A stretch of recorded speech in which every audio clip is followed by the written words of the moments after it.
বাংলার এক অসামান্য কথা সাহিত্যিক বিভূতিভূষণ বন্দ্যোপাধ্যায়। তার লেখা গল্প, উপন্যাস আজও এতটুকু জনপ্রিয়তা হারায়নি। আমাদের এবারের নিবেদন বিভূতিভূষণ বন্দ্যোপাধ্যায়ের কাশী কবিরাজের গল্প। কাশী কবিরাজ ও জমিদার বাবুর চরিত্রে সুব্রত গুহরায়, গল্পের সূত্রধর দেবশ্রী মুখার্জি, গল্প পাঠে সৌভিক সাহা। গল্পে তন্ত্র মন্ত্র ও ভূত প্রেতের উল্লেখ থাকলেও তা আছে শুধুমাত্র শ্রোতাদের মনোরঞ্জনের উদ্দেশ্যে। কোনো রকম কুসংস্কার বা অন্ধবিশ্বাসকে গুরুত্ব দেওয়া এই অডিও বুকের উদ্দেশ্য নয়। শুরু হচ্ছে বিভূতিভূষণ বন্দ্যোপাধ্যায়ের কাশী কবিরাজের গল্প। আমার উঠোন দিয়ে রোজ কাশী কবিরাজ একটা ছোট ব্যাগ হাতে কোথায় যেন যায়। জিজ্ঞেস করলেই বলে, এই যাচ্ছি সনেকপুর রোগী দেখতে। একদিন বলল, নৈয়াটি যাচ্ছি রোগী দেখতে, সেখান থেকে শ্যামনগর যাও। সেখানেও আপনার রোগী আছে বুঝি? সব জায়গায়। কলকাতায় তো মাসে 2 বার যেতে হয়। আমার হাসি পায়। কাশী কবিরাজ আমাদের গ্রামে বছরখানেক আগে পাকিস্তান থেকে এসে বাসা করেছে জঙ্গলের মধ্যে। একখানা দোচালা ঘর, আম গাছের গাছপালায় ঢাকা। দিনে সূর্যের আলো প্রবেশ করে না। ছেঁড়া কাপড় পরে কাশী কবিরাজের বউকে ধান সেদ্ধ করতে দেখেছি। এত যদি পসার, তবে এমন অবস্থা কেন? একদিন আষাঢ় মাসের মাঝামাঝি আকাশে ঘন মেঘ এসে জমল। বৃষ্টি আসে আসে। কাশী কবিরাজ দেখি আমার উঠোন দিয়ে হন হন করে চলেছে ব্যাগ হাতে। ডেকে বললাম, আরে ও কবিরাজ মশাই, শুনুন শুনুন, কোথায় চললেন? বৃষ্টি আসছে। কাশী কবিরাজ আমার চণ্ডী মণ্ডপে এসে উঠে বসল। বলল, একটু রানাঘাট যেতাম এই ট্রেনে। রোগী ছিল। কে রোগী? একজন মাদ্রাজি, পা ফুলে বিরাট হয়েছে। সব ডাক্তারের জবাব দিয়েছে। 3 বার ওরা করতে গিয়েছিল। আমি বলেছি ওসব এক্সরে টেক্সরে আমার লাগবে নে, আমার মুখই এক্সরে। আমার হাসি পেল। নিজের যদি অত গুণ, তবে দোচারায় বাস করো কেন জঙ্গলের মধ্যে? লম্বা লম্বা কথা বললেই কি লোকে তোমাকে বড় কবিরাজ ভাববে? মুখে বললাম, একটু চা খান দাদা। তা খাও ভাই, বৃষ্টি এলো, একটু বসেই যাই। আপনার পসার তাহলে বেশ বেড়েছে। পারবে কি ভাইয়া, বরাবরই আছে। আমার তান্ত্রিক কবিরাজি, যা কেউ সারাতে পারে না তা আমি সারাই। এই জন্যই তো আমার পসার।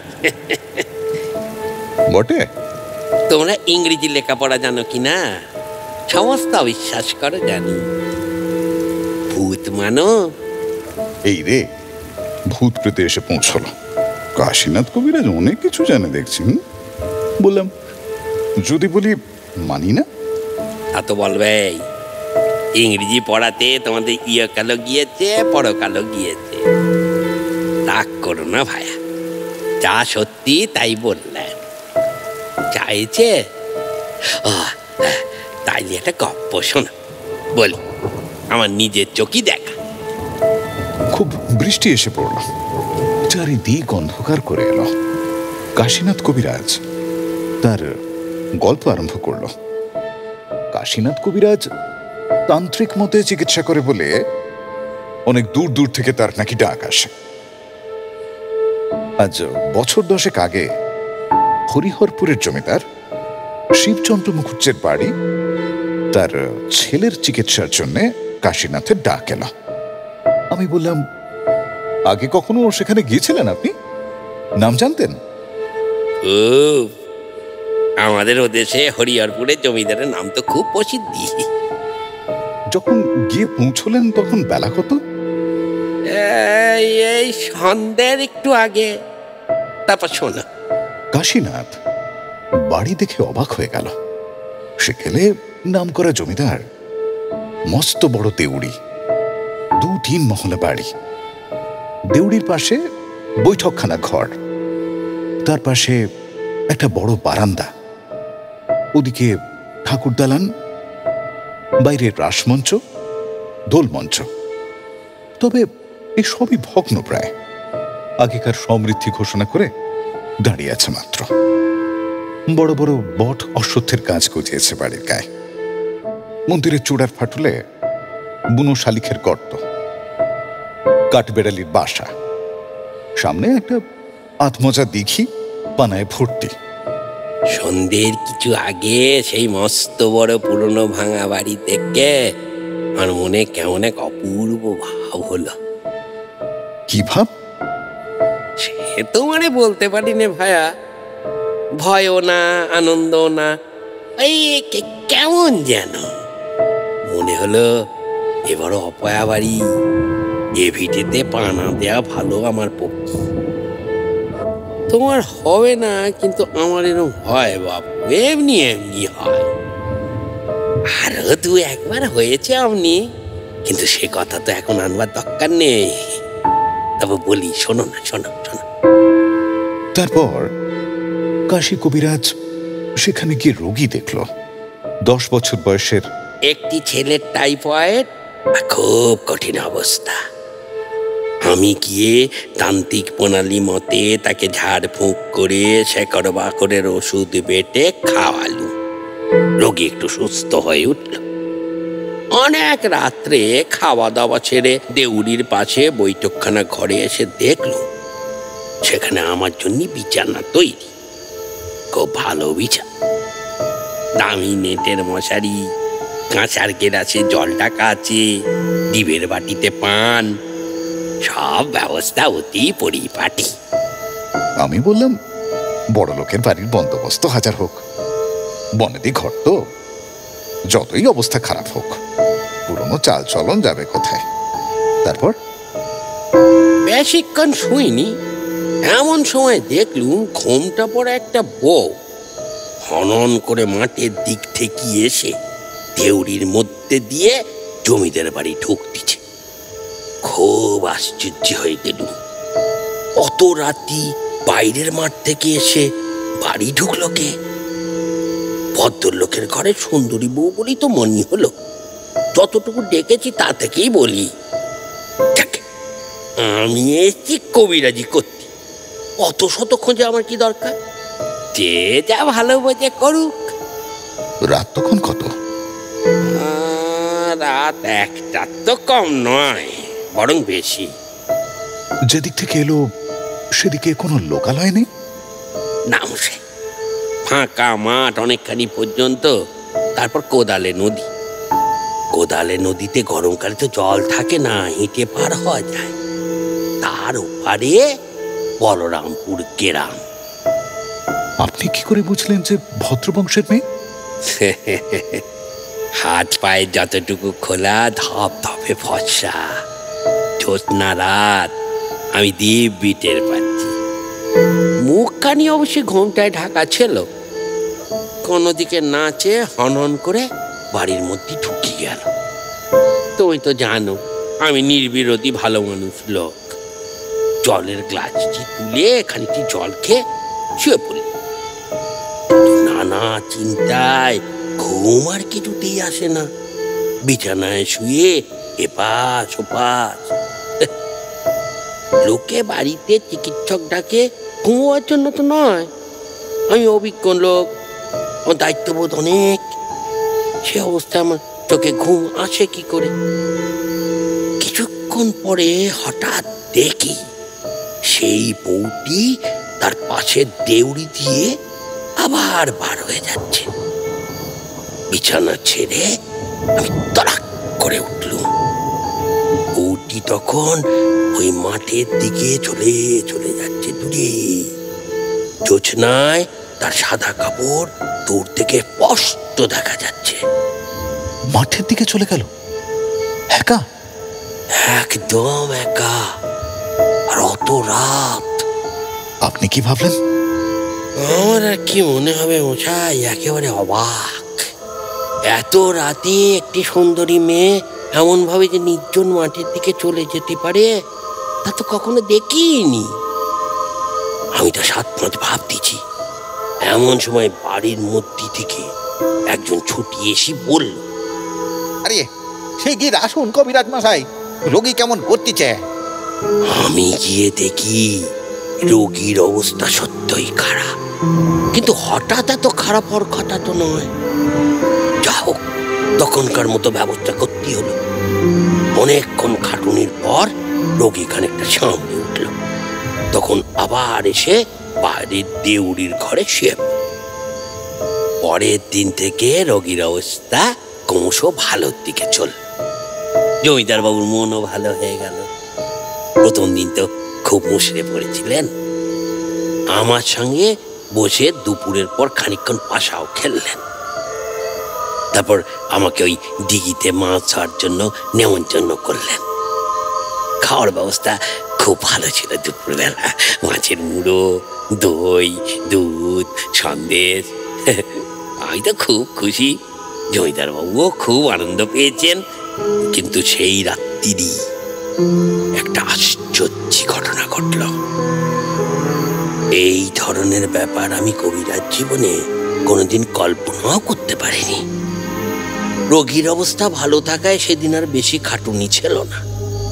সকাল সকাল খেয়ে দিয়ে বিছানায় গা এড়িয়ে দিল, কিন্তু ঘুম আসতে দেরি হতে লাগলো। কোথাকার একটা ঘড়িতে ঢং করে 1টা বেজে গেল।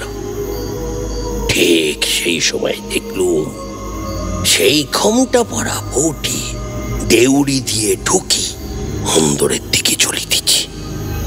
বলতে কি ওর আশ্চর্য বোধ হলো।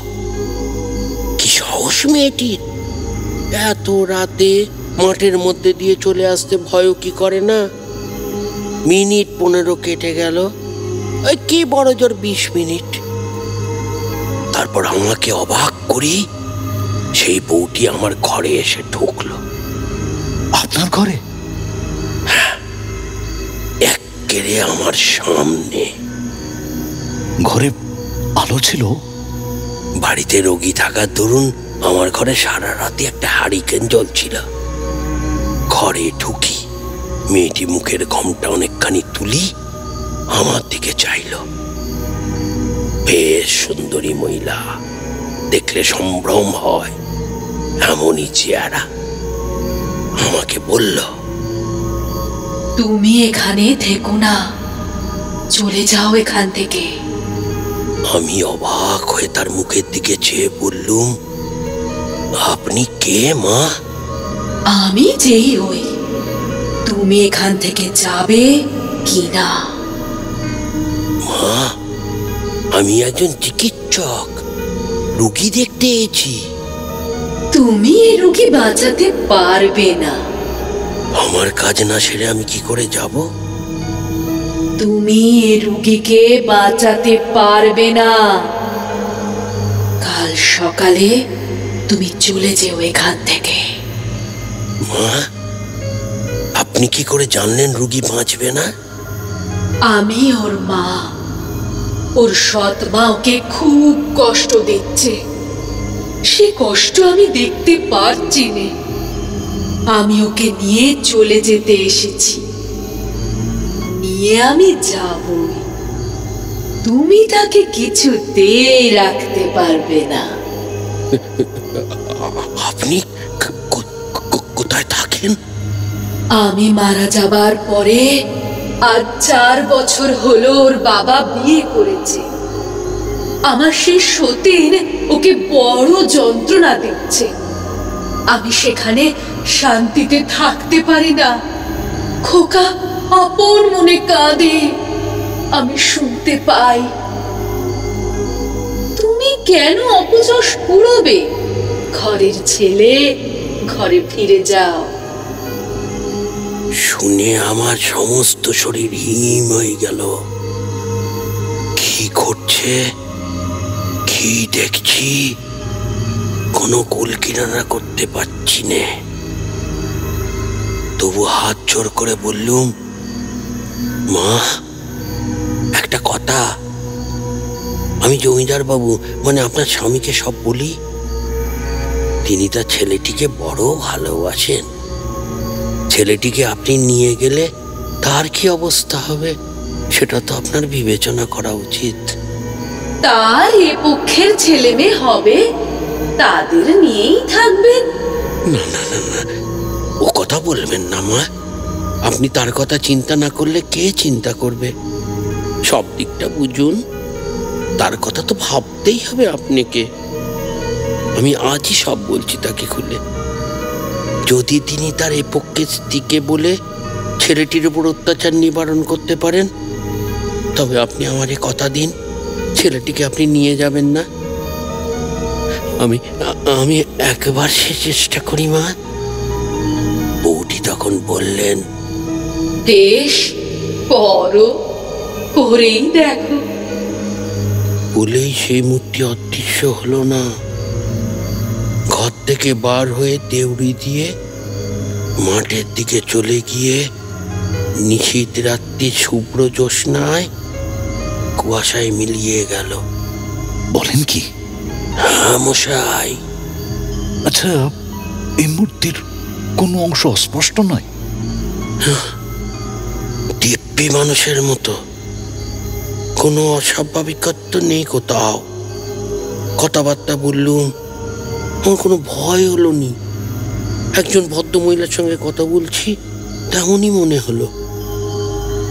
মূর্তিটি অদৃশ্য আর খানিক পরে একজন বাড়ির মধ্যে থেকে আমায় ডাক দিয়ে এলো। রোগীর অবস্থা খুব খারাপ, অথচ সমস্ত দিন তো ভালো ছিল। তখনকার মতো সুব্যবস্থা করে ভোরের দিকে জমিদার বাবুকে বললুম, আপনার সঙ্গে আমার একটু কথা আছে, একটু বাইরে চলুন। গোড়া থেকে বললুম, এই আপনি যেখানে দাঁড়িয়ে আছেন, আপনার প্রথম পক্ষের স্ত্রী কিছুক্ষণ আগে সেখানে দাঁড়িয়েছিলেন। বিশ্বাস করলেন? কেঁদে ফেললেন। আমি জানি, আমি এই অসুখের সময় একদিন ওকে শিওরে দাঁড়িয়ে থাকতে দেখেছি। তারপরের ইতিহাস খুব সংক্ষিপ্ত। জমিদার বললেন, আমি জানি ও সৎমা ওর ওপর খুব সদয় নয়, তবে এতটা আমি জানতাম না। আমি কথা দিচ্ছি, খোকা সেরে উঠলে ওর মামার বাড়িতে রেখে লেখাপড়া শেখাবো। এ সংস্রবে আর আনবো না। আমি আমার এখনকার স্ত্রীকেও শাসন করছি, আপনি তাকে জানাবেন। রাত ভোর হয়ে গেল। রোগীর অবস্থা ক্রমশ ভালো হয়ে উঠতে লাগলো। 11 দিনের পরে রোগীকে পথ্যি দিল। ওর মাকে আর দেখেননি? আসেনি আপনার কাছে? না।